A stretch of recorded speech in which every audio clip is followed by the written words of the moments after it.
Selamat pagi, salam sehat, salam sejahtera buat kita semua. Jumpa lagi pada mata kuliah Analysis and Design of Information System atau Analisa dan Perancangan Sistem Informasi.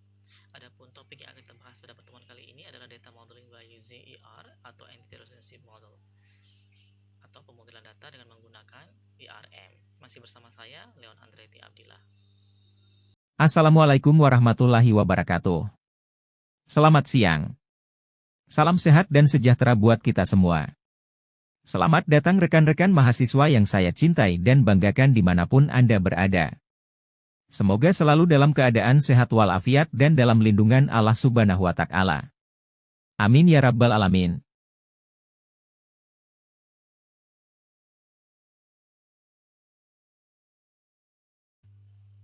Lecture untuk mata kuliah ini adalah Leon Andretti Abdillah, saat ini sebagai Associate Professor Computer Science and Information System pada Faculty Science and Technology.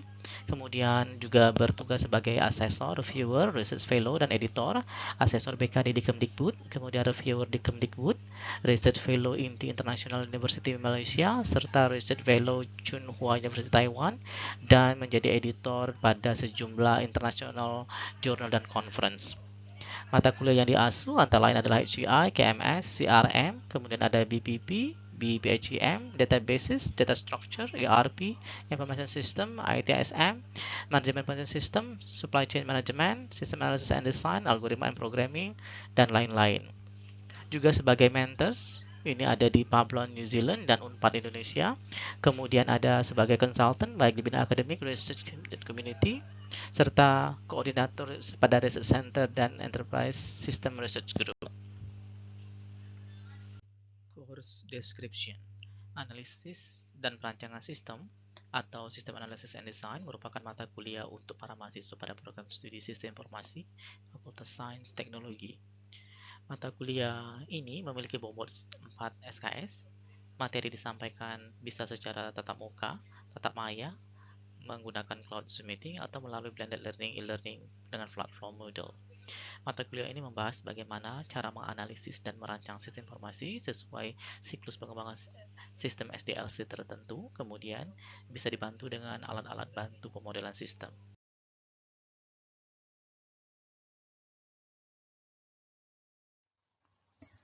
Tujuan dari mata kuliah ini memahami konsep suatu sistem dan bagaimana memodelkannya. Kemudian juga menjelaskan secara singkat proses sederhana untuk mengembangkan sistem informasi, kemudian mengetahui sistem development life cycle secara umum, dilanjutkan dengan mengetahui kegiatan analisis sistem, kegiatan desain sistem, serta peran dan keahlian seorang sistem analis. Sebelum kita masuk pada materi kali ini, ada baiknya kita review terlebih dahulu sejumlah materi yang sudah dipelajari pada pertemuan sebelumnya, yaitu dimulai dari DFD Element, Data Top-Down Approach, DFD Drawing Guidelines, sampai ke DFD Tools. Nah, sekarang baru kita masuk ke DFD atau Data Flow Diagram ya. System analysts use many graphical techniques to describe and implement the system. One popular method is to draw a set of data flow diagram. Jadi analis sistem itu menggunakan banyak teknik secara grafik untuk mendeskripsikan suatu sistem informasi. Yang cukup populer, bahkan sempat sangat populer, ini adalah untuk menggambar suatu set dari data flow diagram atau DFD. Data flow diagram use varied symbols to show how the system transforms input data into useful information. Nah, jadi sistem informasi itu seperti kita ketahui dia mengolah data menjadi informasi dengan cara tertentu dan untuk kepentingan tertentu. Nah, data flow diagram ini menggunakan banyak sekali simbol-simbol untuk menunjukkan bagaimana sistem tadi mentransformasi input data menjadi informasi yang berguna, gitu ya. Lebih lanjut, data flow diagram show how data moves through an information system but does not show program logic or processing steps. Nah, karena fase ini masih belum fase detail, DFD menampilkan bagaimana data tersebut bergerak ya melalui information system. Nanti information systemnya sejumlah proses-proses yang ada di DFD-nya ya, tetapi dia tidak menunjukkan bagaimana logika programnya. Nah, jadi logic programnya itu terpisah, ya. Bisa dibantu nanti dengan flowchart atau yang lainnya. Selain tidak menampilkan program logic, juga tidak menampilkan processing steps. Jadi fokusnya adalah pergerakan data diproses dan menjadi information.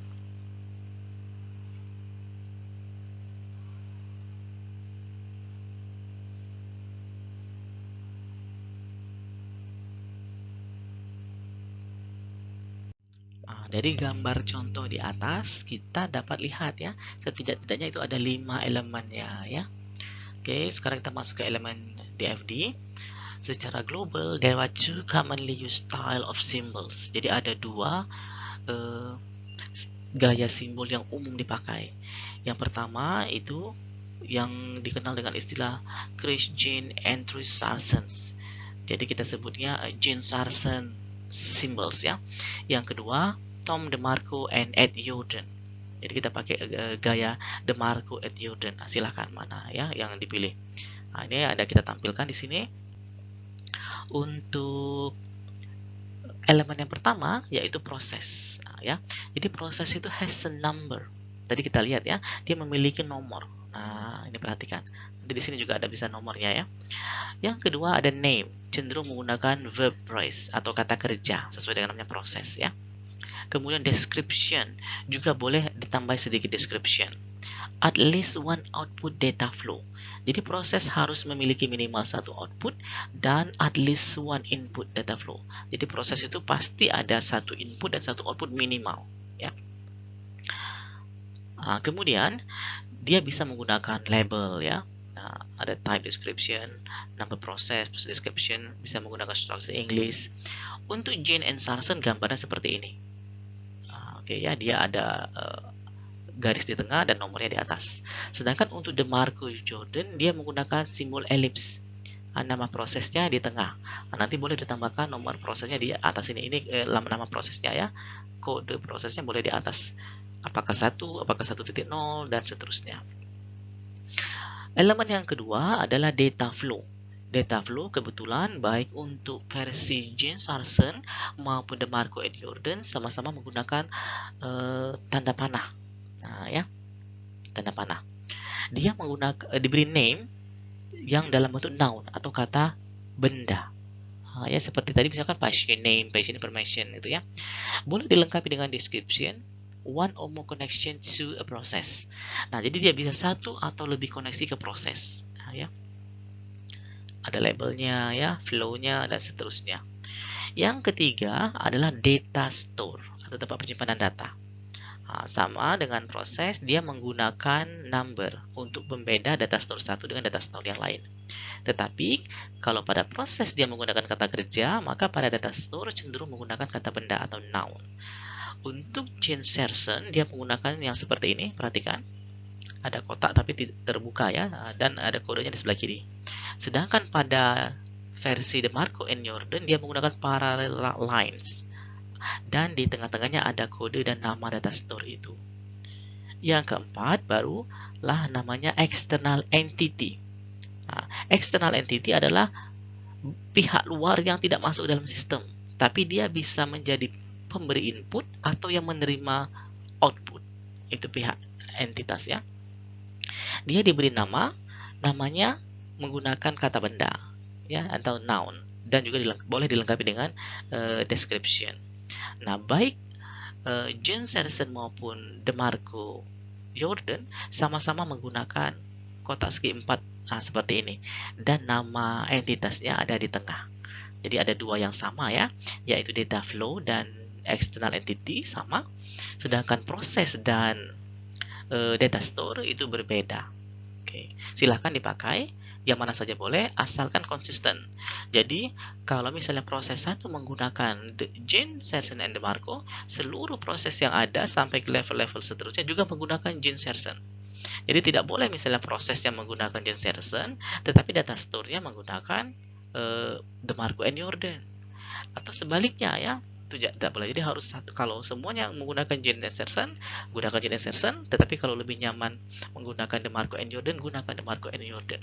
Atau bisa juga tergantung permintaan dari pihak yang akan mengembangkan sistem itu ya. Jadi kadang-kadang ada request dari perusahaannya, itu boleh kita akomodir juga ya.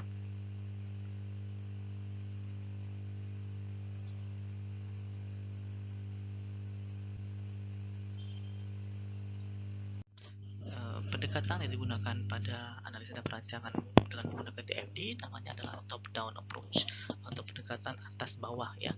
Atas bawah di sini maksudnya dilihat dari yang paling general baru masuk ke modul-modul spesifik penentunya. Structured application development usually involve a top-down approach, which proceed from a general design to editor structures. Jadi dimulai dari pemrosesan yang general terlebih dahulu, yang umum ya, baru detail-detailnya.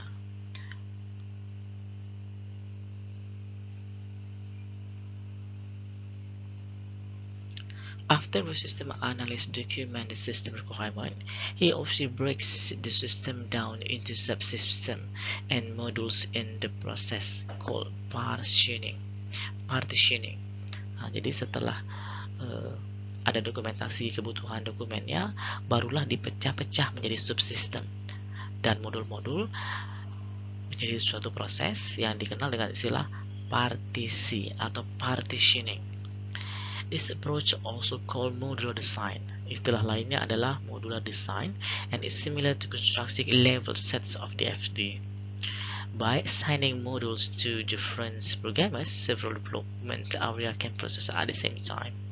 Nah, setelah ada modul-modul yang terbagi, bisa langsung dikerjakan oleh masing-masing programmer sehingga waktunya akan lebih cepat, artinya lebih banyak modul yang dikerjakan dalam satu waktu kalau dia melibatkan banyak programmers.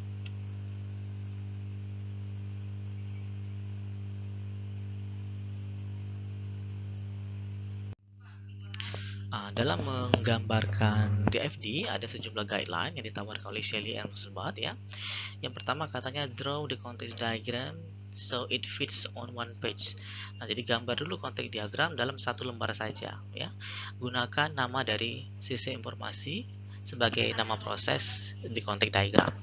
Gunakan nama yang unik which each set of symbols sesuai dengan simbol masing-masing. Hindari data flow-nya itu cross atau saling berseberangan atau saling melewati ya. Kemudian provide a unique name and references number for each process and obtain as much user input and feedback as possible.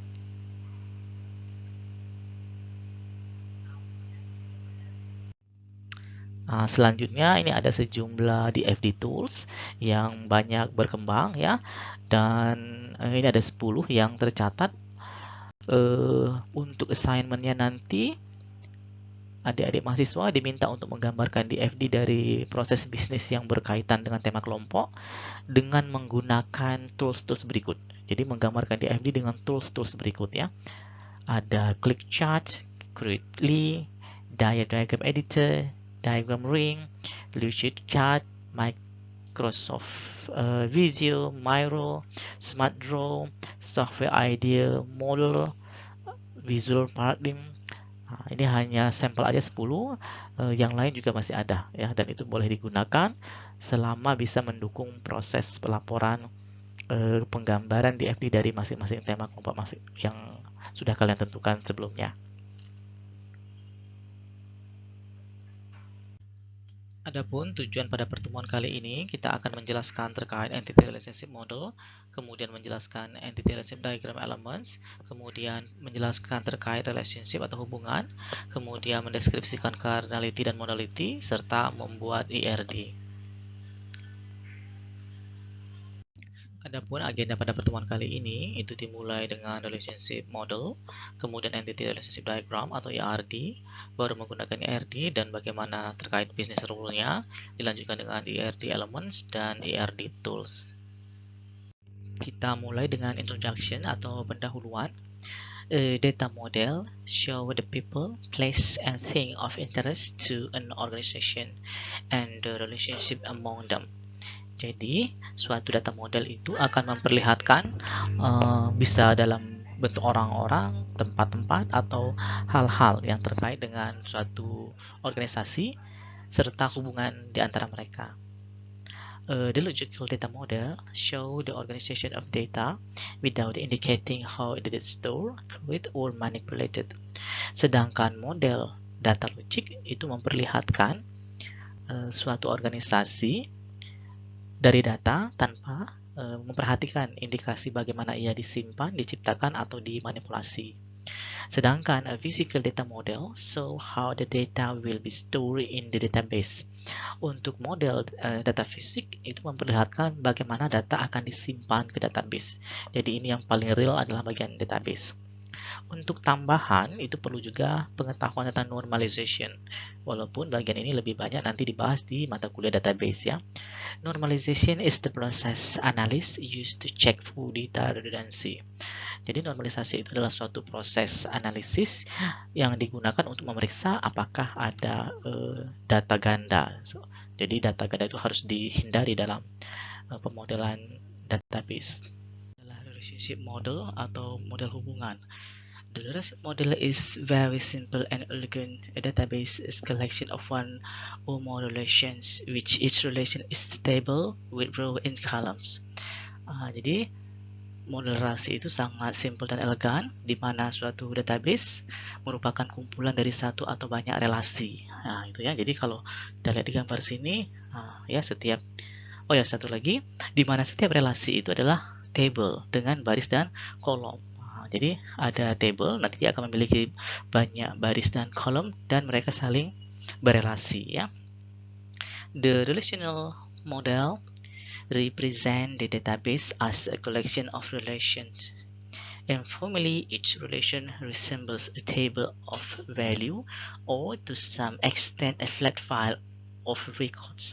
Jadi table itu akan memiliki sejumlah nilai di mana berbentuknya flat file atau record ya.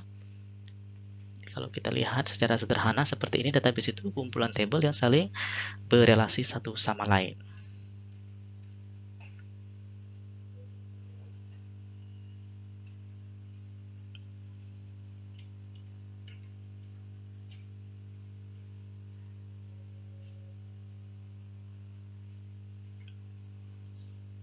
Oke, selanjutnya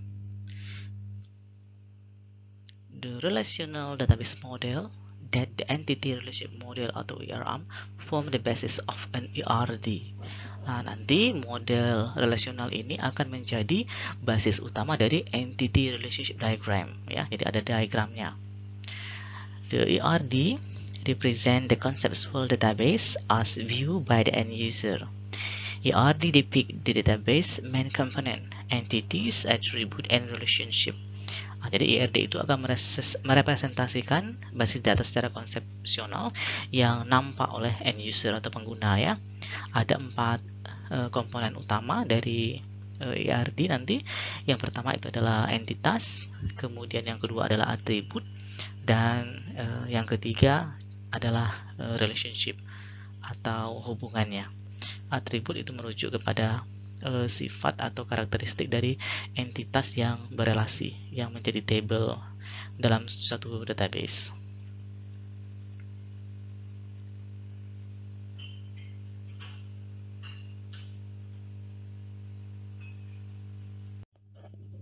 Sekarang kita lihat contoh model relationship ya. Untuk studi kasus di sini ada suatu relasi dalam bentuk table, namanya atau relation name-nya itu adalah student atau tabel siswa ya. Kemudian student ini adalah entitasnya yang memiliki sejumlah atribut. Atribut itu yang menjadi ciri dari student itu. Misalnya untuk studi kasus di sini, student itu memiliki atribut berupa name, social security number, home phone, address, office phone, age, dan GPA, rata-rata nilainya ya. Kemudian masing-masing baris itu menunjuk ke data dari student. Misalnya ini student 1, contohnya adalah Benjamin Bayer, ini nomor security number-nya 305612435. Ini home phone-nya, address-nya di Bluemont Lane. Dia tidak punya telepon kantor, umurnya 19 tahun, dan GPA-nya adalah 3.1. Kumpulan record sini dikenal dengan nama tuples. jadi perlu diperhatikan dengan baik sampelnya seperti ini ya. Jadi bisa juga ada contoh relasi yang lain atau tabel lain. Misalnya ada teacher barangkali ya, atau ada subject, course ya, dan lain sebagainya.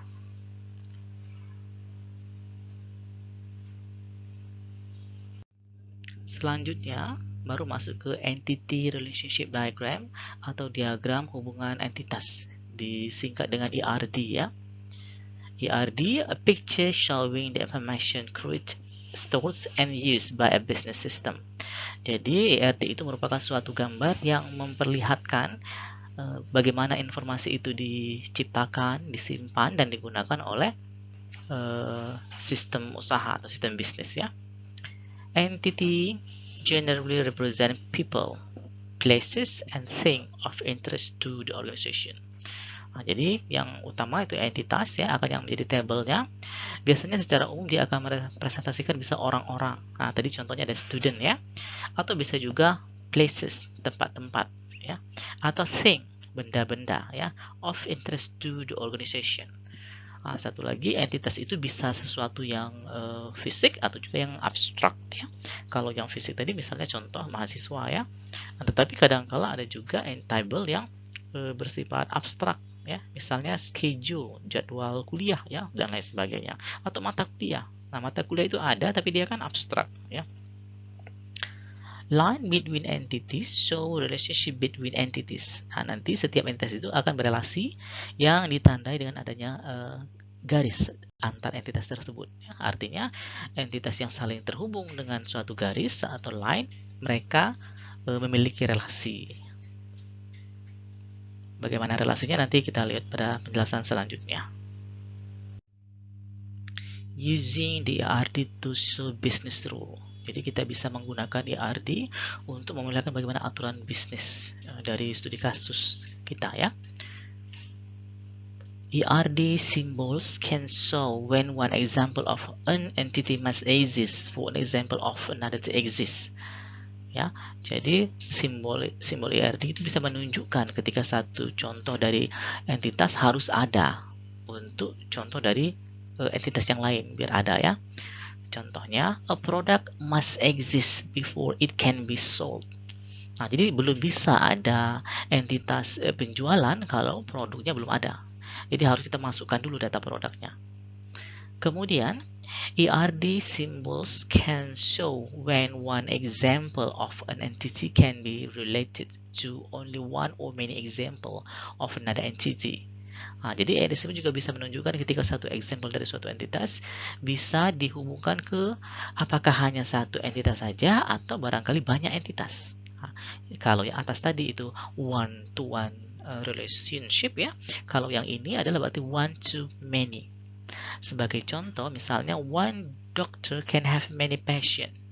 Each patient may have only one primary doctor. Nah, jadi kalau di rumah sakit itu satu dokter dia bisa memiliki banyak pasien. Tetapi setiap pasien dia akan punya satu dokter utama. Nah, walaupun dia nanti bisa di handling oleh banyak dokter, tapi dokter yang penanggung jawabnya itu ada satu. Nah, itu merepresentasikan sisi hubungan yang one to many atau satu ke banyak.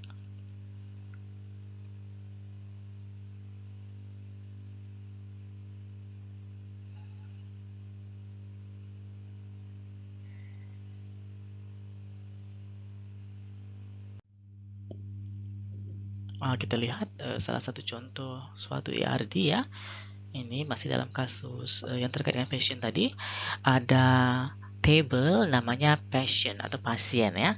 Dia memiliki atribut. Atributnya yaitu ada patient last name, patient first name, kemudian patient address, sampai patient phone ya. Nah, kemudian patient ini memiliki medical history. Medical history itu berarti riwayat medisnya ya, rekam mediknya. Misalnya dia punya riwayat heart disease, sakit jantung ya. Kemudian dia bisa juga punya misalnya high blood pressure, tekanan darah tinggi ya, diabetes ya, diabetes atau allergies, silakan aja. Kemudian pasien ini bisa memiliki appointment berdasarkan diagnosa tertentu, ya. Nah, jadi hubungannya seperti ini. Appointment itu ada appointment time, appointment date, dengan dokter siapa, alasannya apa. Nah, baru hasil diagnosanya, nah baru problemnya apa, deskripsinya, dan ada gejala apa yang terdata di situ. Ini contohnya ya.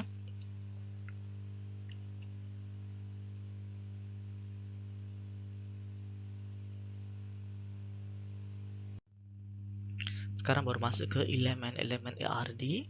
Nah, di sini ada 3 elemen utama ya. Yang pertama itu adalah an entity ya, atau entitas is a person, place, or thing has a singular name ya. Has identifier, pengenal, should contain more than one instant of data. Ya, ini untuk versi IDF1X dia seperti ini, ada segi 4 ya. Kemudian juga ada ini ya, ada kotak dan ada namanya. Kemudian untuk versi chain itu ada entity name, ada kotak rectangle seperti ini. Sedangkan untuk versi Crowsfoot dia seperti ini, and identifier-nya diberi ada cross ya, tandanya. Selanjutnya adalah an attributes ya, is a property of an entity. Properti dari suatu entitas should be used by at least one business process. Jadi minimal ada satu atribut ya. Is broken down to its most usable level of detail. Bisa di breakdown lebih lanjut sesuai kebutuhannya ya. Jadi ada entitas, kemudian baru atributnya apa, dia tetap segi 4 juga namanya pada IDF1X ya. Sedangkan chain dia menggunakan simbol elips. Sedangkan untuk Crowfoot dia menggunakan segi 4 dan ada daftar atributnya. Kemudian yang ketiga itu baru adalah relationship ya. So association between two entities ya. Dia memiliki modality, isinya 0 atau 1. Jadi ada suatu entitas yang boleh 0 dan ada entitas yang harus 1. Memiliki cardinality ya, derajat berapa banyak jumlah keterhubungannya, minimal 1, maksimal many. Biasanya menggunakan verb ya. Ini sampelnya. Kalau pada IDF1X dia relationship name, namanya apa, ada garis ya. Tetapi kalau pada chain dia berbentuk diamond seperti ini. Pada Crowfoot namanya sama, relationship name ya, seperti IDF1X.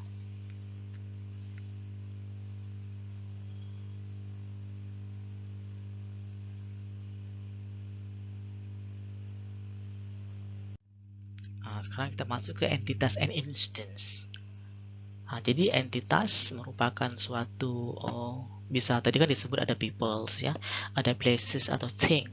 Jadi objek-objek yang ada dalam suatu bisnis misalnya ya, digambarkan dengan kotak segi 4, diberi nama misalnya patient. Nah, ada instance-nya. Jadi patient ini kan adalah kerangkanya.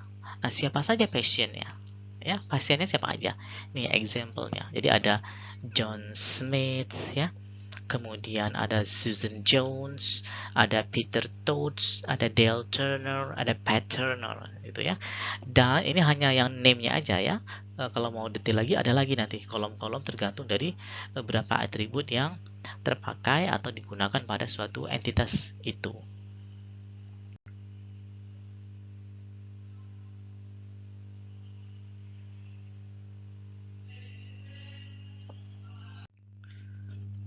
Oke, selanjutnya adalah atribut.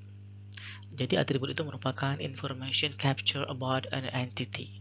Nah, jadi informasi-informasi yang ditangkap terkait dari suatu entitas, itulah yang kita sebut dengan atribut. Bisa juga penciri karakteristiknya ya. Tetapi only those used by the organization should be included in the model. Tidak seluruh informasi tentang atau atribut tentang suatu entitas kita masukkan dalam rancangan kita ya. Misalnya pasien tadi ya, hanya yang terkait dengan use case-nya aja. Kalau pasien berarti kan hubungan dengan rumah sakit, kesehatan aja ya. Tidak perlu kita masukkan informasi yang lain yang di luar kepentingan itu. Kemudian attribute names biasanya itu menggunakan nouns, kata benda. Jadi misalnya tadi ya, pasien dia memiliki apa? first name, last name, ya, dan lain-lain, ya. Sometimes entity name is added at the beginning of the attribute name. Nah, kadang-kadang untuk meyakinkan suatu atribut itu milik suatu table atau entitas, maka entitas name-nya ditambahkan di awal atribut itu. Jadi kalau contohnya tadi patient.firstname, artinya nama awal dari patient. Karena bisa saja ada entitas lain yang punya first name, misalnya doctor. Ya, makanya untuk itu digunakan doctor.firstname. Karena first name bisa milik pasien, bisa milik dokter. Supaya berbeda, maka sometimes entity name is added at the beginning of the attribute. Sometimes entity name is added at the beginning. Tapi sometimes, ya, karena kalau dalam gambar sebenarnya kita sudah tahu itu milik siapa atributnya, ya.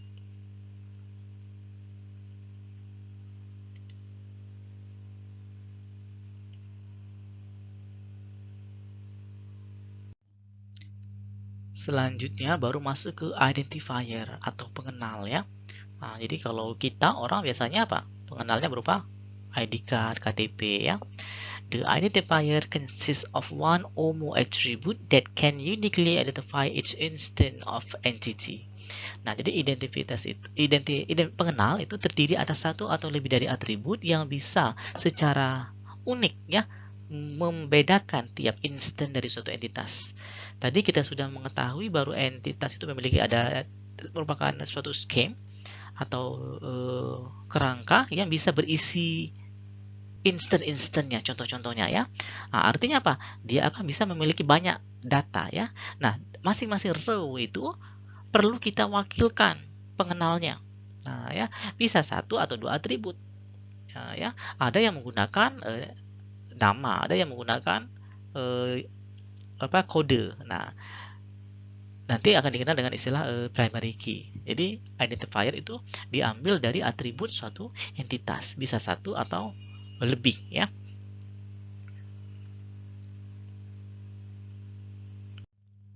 Oke, selanjutnya baru masuk ke relationship, ya. Relationship merupakan association between entitas, ya. Jadi asosiasi atau hubungan antar satu entitas dengan entitas yang lain, ya. Relationship itu dihubungkan dengan suatu line atau garis. Nah, ya, ada garis. Di sini ada entitas 1, ini entitas 2, dihubungkan dengan garis. Given active verb names. Nah, jadi biasanya menggunakan verb yang aktif, kata kerja aktif, ya. One verb can describe a relationship in both direction. Nah, ya, walaupun namanya di tengah, tapi dia mewakili nama hubungan dari entitas 1 ke entitas 2. Two verb can describe each relationship. Nah, sedangkan dua verb bisa mendeskripsikan setiap relationship, ya.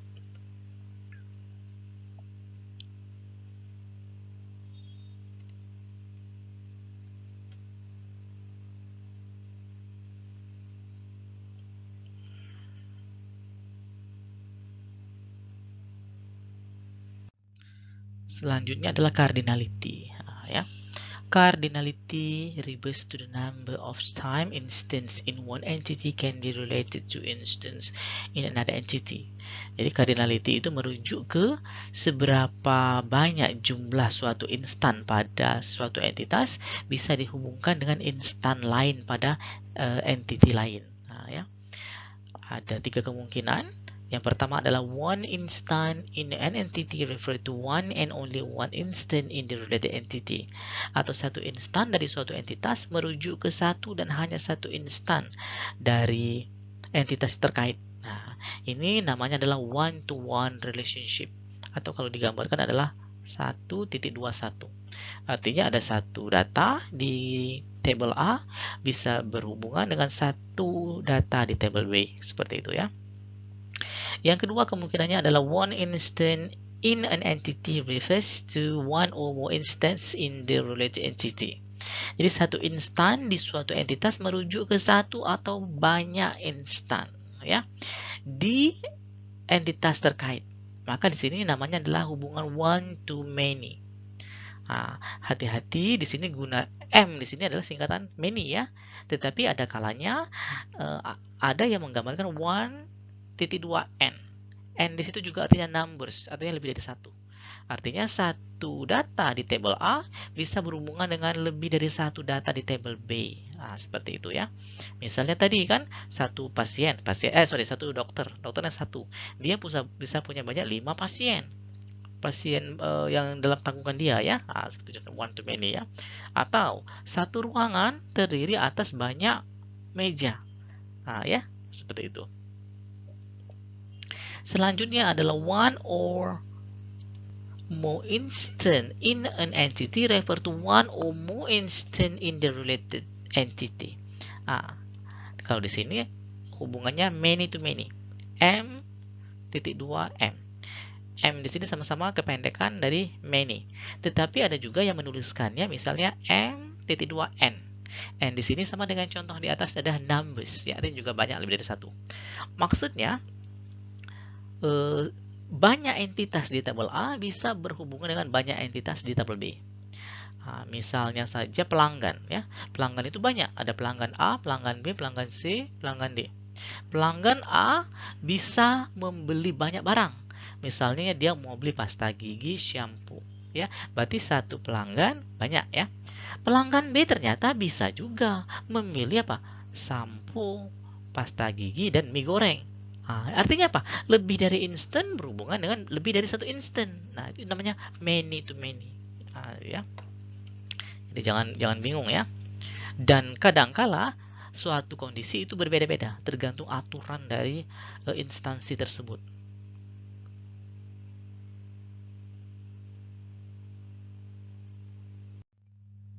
Selain cardinality, pada relationship juga dikenal dengan istilah modality ya.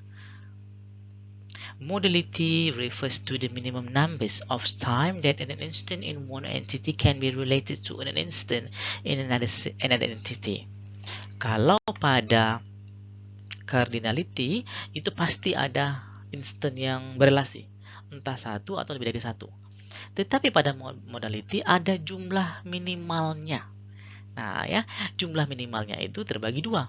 Yang pertama adalah one. One means that an instant in the related entity must exist for an instant in another entity to be valid. Jadi suatu relasi ada kalanya membutuhkan minimal satu, ya, minimal satu. Ya, contohnya tadi satu kelas ya terdiri atas banyak kursi. Artinya apa? Kelasnya harus ada minimal apa? Minimal satu dulu, ya. Temannya ada apa? Zero means that no instant in the related entity is necessary for an instant in another entity to be valid. Jadi ada table dan ada table, misalnya ada kelas, ada table, kelas belajar ya. Nah di dalamnya kan ada banyak table. Nah tetapi bisa saja dalam satu kelas itu ada zero table. Tetap ada ya. Tetapi meja baru bisa ada terdata kalau apa? Ada kelasnya terlebih dahulu. Seperti itu contohnya ya. Jadi perlu diperhatikan antara cardinality dan modality. Kalau cardinality itu adalah tingkat keterhubungannya, one to one, one to many, many to one atau many to many. Sedangkan modality adalah jumlah minimal sehingga dia valid dalam relasi itu. Ya, nilainya ada 0 dan ada 1.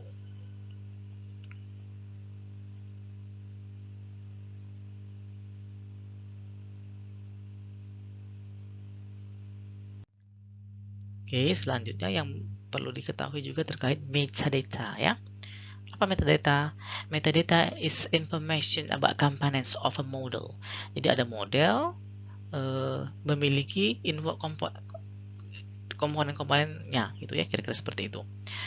Dia disimpan di case repository so it can be shared by developers and users throughout the SDLC.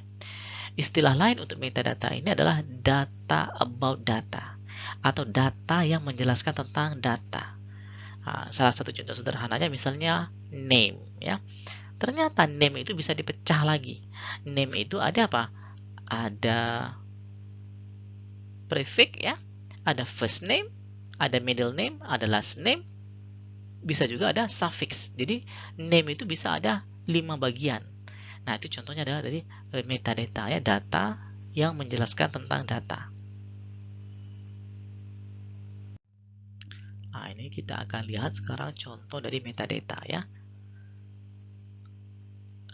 Di sini an entity can be described by. Nah, gitu ya. Jadi entitas itu bisa dideskripsikan oleh apa? Name, definition, atau notes. Jadi metadata tentang entitas. Metadata juga bisa tentang atribut. An attribute can be described by. Atributnya ya. Name, description, alias, acceptable values, format, notes. Nah, jadi ada nama lain alias boleh ya, atau apa, nilai yang bisa dia terima.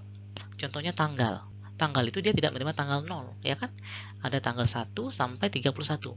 Itu pun ada aturannya lagi. Misalnya kalau untuk tahun kabisat, bulan Februarinya ada 29. Tapi selain kabisat, bulan Februarinya ada 28. Nah, ya. Formatnya juga. Misalnya tanggal tadi ada 2 digit untuk tanggal, 2 digit bulan, 4 digit tahun. Seperti itu ya. Kemudian yang ketiga, a relationship can be described by. Nah, relasinya juga bisa dimetadatakan melalui apa? Verb phrase. Jadi menggunakan kata kerja. Definition boleh, cardinality, modality, dan notes. Jadi perhatikan, cardinality dan modality itu adalah bisa juga menjadi apa? Metadata untuk relationship.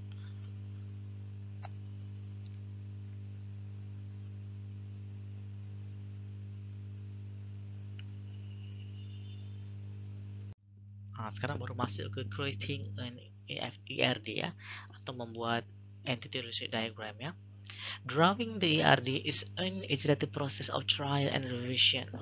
Jadi yang kita baca di buku-buku ajar, reference, textbook dan lain sebagainya terkait ERD itu yang sudah ready, sudah finish ya. Tetapi tahukah Anda bahwa sewaktu menggambar itu si pembuatnya melakukan proses apa? Iteratif, berulang-ulang. Nah, bahkan ada apa? Trial, dicoba lagi, and direvisi berulang kali. Nah, jadi jangan dikira ERD itu langsung jadi, enggak ya. Apalagi nanti dengan kasus-kasus yang berbeda, tentu perlu dilakukan iteratif proses trial and revision berulang kali ya. ERD can become quite complex. Kadangkala beberapa table dan kondisi itu juga cukup kompleks ya, sehingga perlu teliti untuk merancang ERM-nya ya.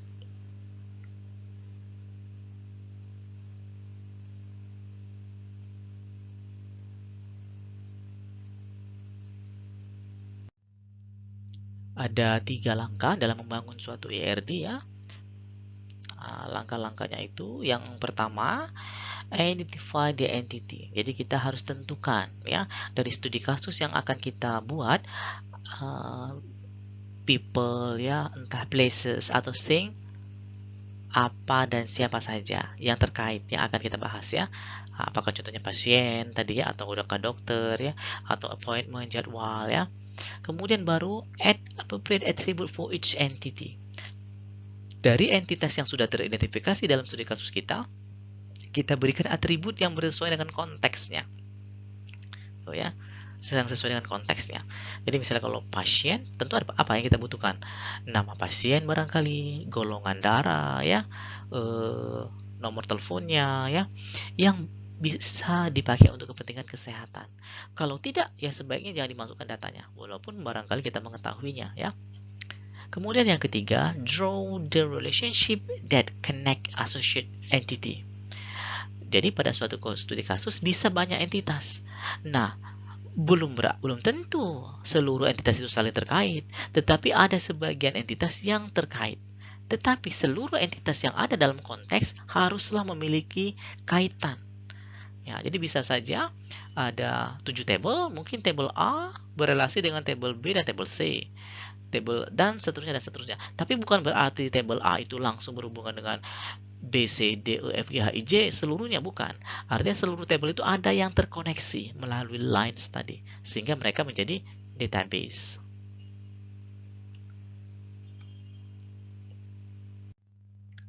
dalam konteks ini kita akan membangun ERD terusan dari apa? Data store dari DFD yang sudah kita bangun sebelumnya ya. Jadi data store of the DFD should correspond to the entities. Nah, jadi data store yang ada di DFD itu apa? Berkorespondensi dengan entitas di sini ya. Maka disamakan ya.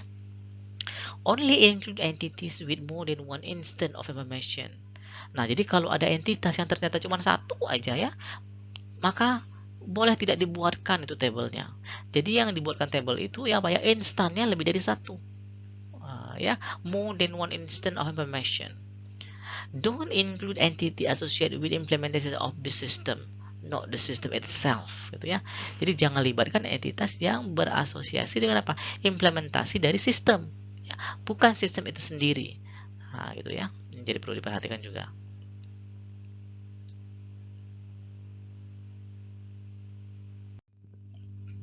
Nah, sekarang kita lihat pada proses 1 ya, adalah maintain CD information.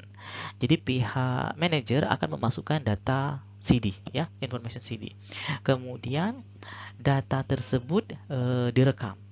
Nah, direkam ya, kode CD, nama CD, artis dan lain sebagainya. Kemudian dari pihak distribusi akan memasukkan jumlah CD yang sedang dipesan atau yang sudah terdistribusi. Kemudian dari sistem juga akan memperbaiki data dari CD. Kemudian data CD akan diambil dan diberikan sebagai report kepada manajernya. Nah, seperti ini ya, sehingga update data CD-nya diketahui berapa CD yang tersedia, berapa CD yang diorder, berapa CD yang laku terjual ya.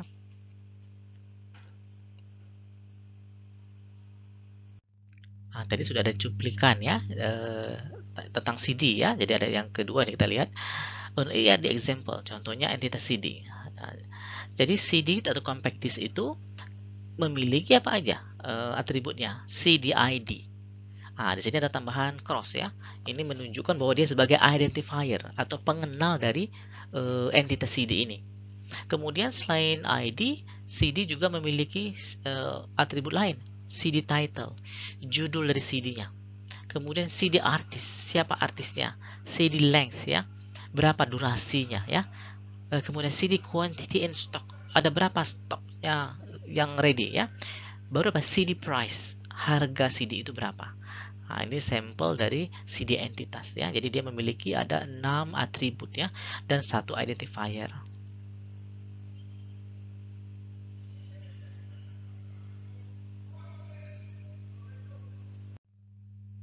Oke, sekarang masuk ke NERD example ya untuk relationship-nya. Nah, tadi relationship sudah digambarkan dengan apa? Garis. Nah, perhatikan ya. Marketing material ya. Ini CD tadi sudah kita jelaskan ya. Ternyata CD itu berkaitan dengan apa? Entitas marketing materials. Jadi untuk memasarkan compact disk, kita perlu sejumlah materi marketing ya atau pemasarannya. Tipe ada marketing type, tipenya seperti apa, description-nya apa, email, and content-nya apa. Nah, ya. Jadi si marketing material ini akan apa? Memasarkan ya, memasarkan compact disk. Nah, perhatikan ya, tanda segitiga artinya many. Tanda 1 di pangkas ini artinya one ya. Jadi cardinality-nya adalah kalau kita baca dari marketing berarti apa? Many to one ya. Sebaliknya kalau dari CD ya dia bilang one to many. Silakan aja ya. Tetapi nanti selain cardinality juga ada modality. Nih perhatikan. Ada 0 ya. Ini artinya boleh ada, boleh tidak ada. Jadi suatu compact disk kadang-kala tidak perlu marketing material, boleh, maka ada 0 kodenya. Tetapi marketing material harus mempromosikan minimal 1 CD. Maka di sini 1. Seperti itu ya. Selanjutnya, compact disk ini apa? Merupakan produk yang dijual oleh vendor, perusahaannya. Seperti perusahaan ya, nama perusahaannya ya. Ada vendor name, alamatnya, kota, provinsi, kode pos ya, nomor kontaknya, telepon. Kontaknya orangnya siapa ya, baru teleponnya. Nah, jadi pada hubungan ini apa? Vendor menjual banyak CD. Ini ya. Artinya CD itu pasti memiliki satu vendor. Dan vendor itu pasti memiliki minimal 1 produk yang akan dia jual. Nah, tapi di sini contohnya apa? Satu vendor menjual banyak CD. Nah, dan tidak boleh zero, cenderung dia ada semua ya. Untuk contoh di sini ya.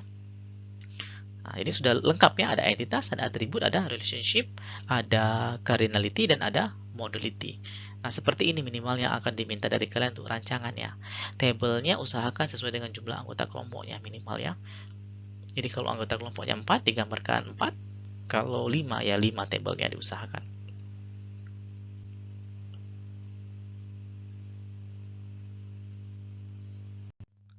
Nah, selanjutnya, ada example yang kita expand ya.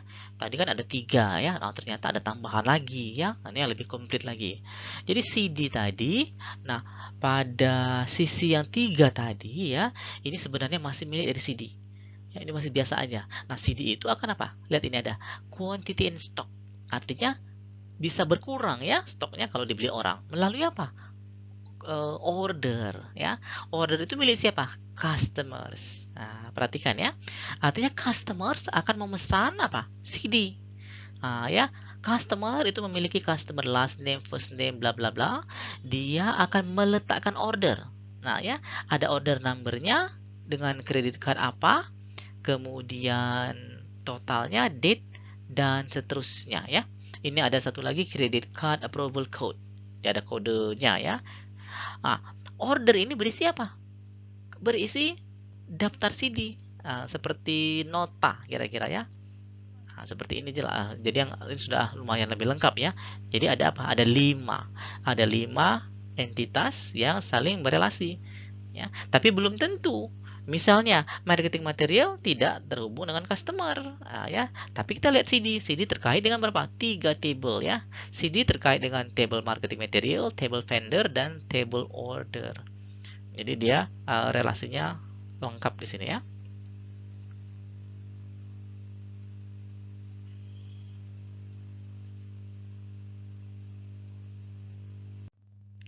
Oke, untuk ERD tool yang pertama dan utama itu namanya adalah ERD Plus ya.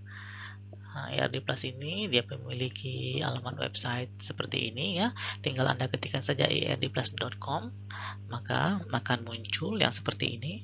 Nah, ya. ERD Plus merupakan database modeling tool for recruiting entity relationship diagram, relational schemas, task schemas, and SQL data defined language statement. Nah, jadi dia merupakan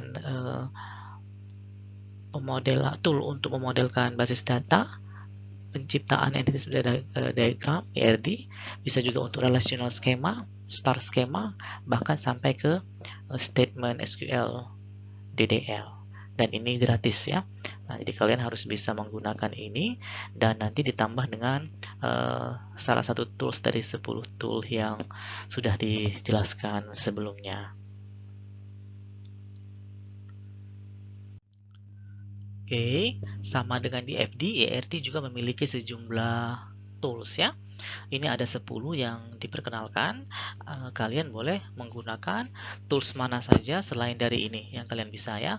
Di sini ada dbdiagram.io, draw.io, Lucidchart, SQL DBM, QuickDBD, DBSchema, DBDesigner, Visual Paradigma ya, SwordWall, Data.io, dan lain sebagainya. Ini hanya sampel saja. Usahakan setiap kelompok menggunakan tools yang berbeda ya. Oh ya, satu lagi ada ERD Plus nanti ya. ERD Plusnya yang wajib, yang ini yang tambahan. Jadi usahakan membuat dengan dua cara ya untuk tugasnya nanti.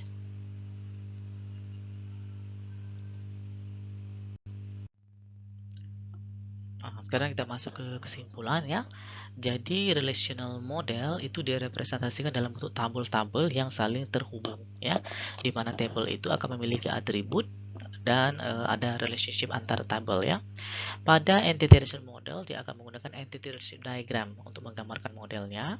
Kemudian relasinya itu memiliki yang namanya cardinality, terdiri atas tingkat one to one to many, atau many to many. Selanjutnya relationship juga memiliki yang namanya modality, ya, beberapa nilai minimal antar entitas yang terrelasi, ya. Nilainya ada 1 dan 0. Nah, kemudian zaman sekarang terutama untuk menggambarkan ERD itu sudah ada banyak toolsnya dan bahkan freely available, ya. Kalaupun ada yang berbayar, biasanya dia tetap memberikan semacam fast try, ya. Jadi bisa digunakan juga untuk tugasnya.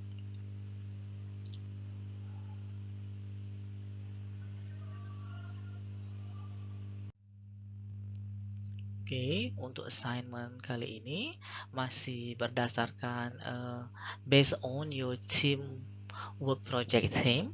Please create an ARD by using chain diagram. Provide at least 3 tables. Draw the ARD by using ARD plus and another tool, ya. Jadi berdasarkan tema project kelompok Anda, harap membuat suatu ERD, ya, dengan menggunakan chain diagram. Jadi dari 3 macam tipe diagram gunakan yang chain. Baru provide at least 3 table, minimal 3 table, ya. Usahakan lebih dari 3 table sesuai dengan jumlah anggotanya. Jadi kalau ada 4 anggota, silakan sampai 4 table. Kalau ada 5 anggota, silakan sampai 5 table. Sehingga setiap anggota itu bisa menyumbangkan table-table yang berelasi dari tugas kalian. Draw the ERD by using ERD plus. Jadi gambar ERD-nya dengan menggunakan ERD plus. Jadi Anda buat 2, ya. Satu dengan ERD plus, satu lagi dengan satu dari 10 tools sebelumnya yang sudah dijelaskan. Write your teamwork in Word dan save it as. Nah, ya. Kumpulkan dalam Word. Ini file name-nya ADDIS 2022 kelas berapa? Ini kodenya ke-6. Beri dalam kurung IRM atau IRD, baru kalian grup berapa, ABCD, baru temanya apa, ya. Selanjutnya adalah store it in Dropbox, ya. Paste the URL from Dropbox into the submitted URL. Jadi kalian simpan di Dropbox dan pastikan setelah muncul URL-nya, URL itu yang di submit. Jika perlu kalian coba dulu URL-nya, langsung nyambung ke assignment yang sudah kalian buat atau tidak, ya. Kalau sudah ready baru di paste di tempat pengumpulannya, bisa di e-learning kita atau di grup sosial media kita sesuai arahan lanjutan nanti.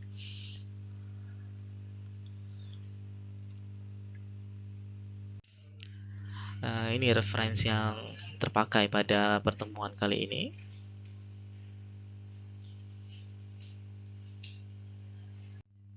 Ada yang terpakai langsung, ada yang dijadikan inspirasi. Oke, baik. Sampai di sini dulu perjumpaan tema pada kali ini. Jangan lupa tetap jaga kesehatan, jaga imunitas. Salam sehat, salam sejahtera selalu. Semoga berhasil dan ketemu lagi pada pertemuan mendatang. Wassalamualaikum warahmatullahi wabarakatuh.